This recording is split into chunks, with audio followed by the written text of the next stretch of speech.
Hello, my dear listeners, and welcome back to You Are Okay. I am Lietta, and today we are diving into a topic that touches all of us, whether we notice it or not: stress. Not the exciting, motivational kind that pushes you to meet a deadline or the adrenaline rush of a new challenge, but the kind that creeps in quietly, accumulates day by day, and silently reshapes your brain, your body, and your emotional life. Let's be honest, modern life is relentless. Notifications, emails, social pressures, work, family obligations, news, traffic, and a lot of other things, it never seems to stop.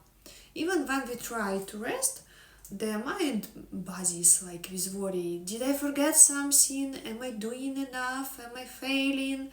And it is sometimes unstoppable, especially when we try to sleep. And here's the kicker: stress is not inherently bad, it's designed to protect us. Our bodies have evolved to respond to immediate threats with a burst of energy, heightened focus, and alertness. The classic fight or flight response. But modern stress is rarely about life or death situation.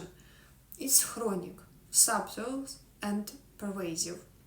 And over time, it becomes a silent depressor. Not for all, of course, but for most sensitive people. Let's talk about cortisol, the stress hormone. Cortisol is crucial for survival. It mobilizes energy, regulates inflammation, and helps the body respond to threats. But when cortisol levels remain elevated for weeks, months, or years, your body starts to wear down.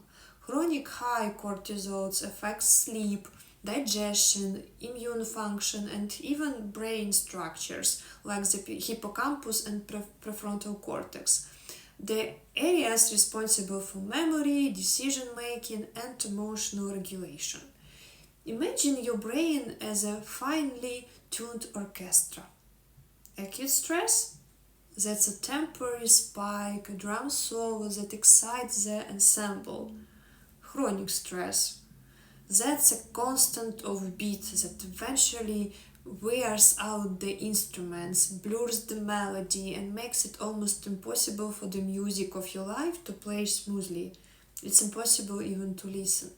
Now, let me give you a real life illustration. For example, Sarah is a project manager who prides herself on being resilient. She doesn't even notice that she is under constant stress. Back-to-back meetings, pressure to perform, keeping everyone else happy. She sleeps poorly, drinks coffee, sometimes a lot of coffee to keep her energy up, and tells herself, I thrive under pressure. But over time, Sarah begins to feel emotionally numb. She loses interest in her favorite hobbies. She feels exhausted, irritable, and even hopeless at times. Doctors tell her, your labs are fine, but her experience is telling a different story. Chronic cortisol exposure has quietly shifted her mood, her motivation, and her body. She is experiencing what we can call a silent depression.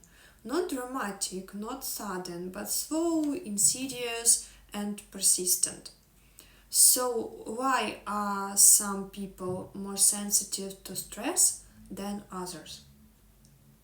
Genetics play a role, of course, but experience, temperament, and early attachment patterns also matter.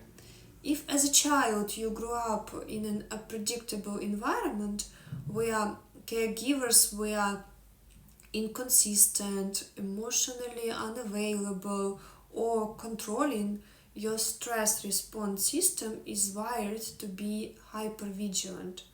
Your body reacts more intensely to modern stressors, even minor ones, as if they were life or death threats. Sometimes it feels like this in some people's minds. Let's pause for reflection. Think about your daily life. Which stressors could be unavoidable, and perhaps boss, family, obligations, commuting, and which stressors are optional, chosen, or self-imposed. Do you scroll social media endlessly, exposing yourself to comparison and fear? Do you take on extra responsibilities to feel worthy? Noticing what is controllable is the first step toward minimizing unnecessary stress. Maybe you tell yes sometimes more than you should say no. Now let's explore the mechanism. Chronic stress keeps the HPA axis, the hypothalamic pituitary adrenal axis, activated. Cortisol floods the system repeatedly. Over time, the brain adapts to this constant flood by reducing dopamine activity, blunting the reward system. What does it mean in plain language? Things that used to make you happy, like watching a favorite show, connecting with friends, working on a passion project, lose their pleasure. Motivation diminishes, energy is low. This is why chronic stress is often the hidden precursor to depression. I want to share an illustrative example. Alex is a young entrepreneur, ambitious and energetic. He thrives on challenge, but he also never says no. Every email, every opportunity, every little crisis is a stressor that he accepts. Initially, Alex is productive, creative, and motivated, but over months his brain adapts to constant cortisol exposure. He starts feeling like he's wading through molasses. Decisions that were once easy now feel monumental. Even though he wants to act, his nervous system says, "Slow down, you are overwhelmed." The result? Depression like symptoms, not laziness, not lack of ambition, but a nervous system under strain. Now, humor me for a moment. Have you ever felt like your brain is literally fried? Like scrambled eggs? That's not just a funny analogy, it's a reflection on cortisol's effect on neural connections. Chronic stress shrinks the dendritic spines in the prefrontal cortex, the area responsible for planning and decision, and your head literally feels foggy, heavy, and resistant to thought. You might want to be motivated, but your brain is saying, "I am tired, give me a break." This brings us to an important insight. Not all stress is equal, and not all brains respond the same way. Some people seem resistant to chronic stress. They can juggle multiple responsibilities and stay relatively stable. Others are more sensitive, and small stressors can push them into anxiety, exhaustion, or depression. This isn't about weakness, it's biology, earlier experiences, and nervous system calibration. So, what can we do? First, awareness. Recognize which stressors are truly unavoidable and which are optional. Second, boundaries. Start saying no to what you don't need. Third, lifestyle interventions. Consistent sleep, movement, nutrition, mindfulness, and social support help buffer cortisol.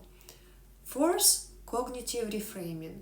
Challenging thoughts like "I must do everything" or "I have no choice" reduces stress perception and biological load.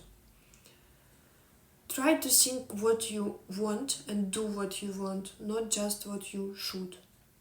It takes your pressure down.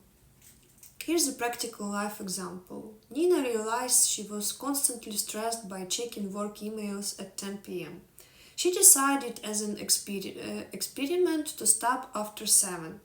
The first few nights were uncomfortable, her mind racing, but gradually she noticed she slept better, woke up with more energy, and even felt her motivation returning. By reducing avoidable stress, she shifted her cortisol pattern, improving mood and reducing depression symptoms. Small changes can make a profound difference. We also need to acknowledge the social and cultural layer of modern stress.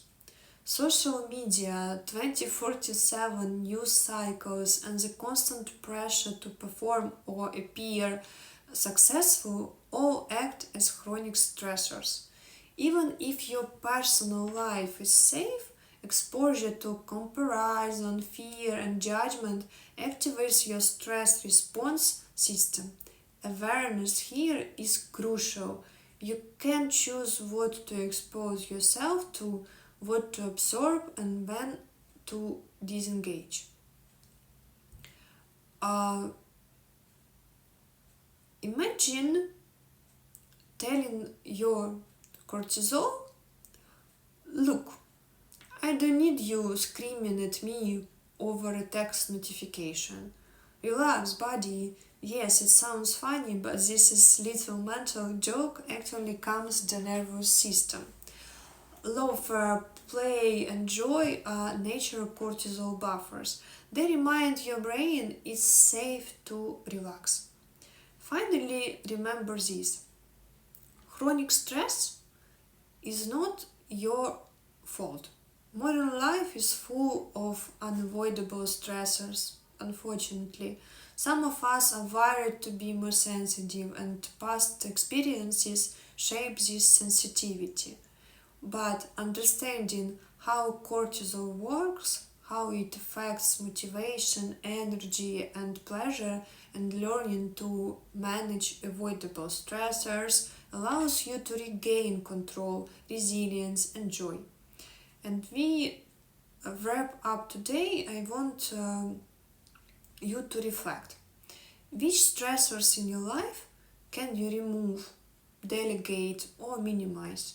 Which can you reframe or approach differently, and which can you control, and how can you give yourself compassion for that? Your nervous system, your brain, and your body deserve that and deserve that care. Remember, managing stress isn't about becoming perfect. It's about understanding your biology, observing your life, and making small intentional choices to protect your energy, your motivation, and mental health. Chronic stress is silent, yes, but knowledge, awareness, and action are louder.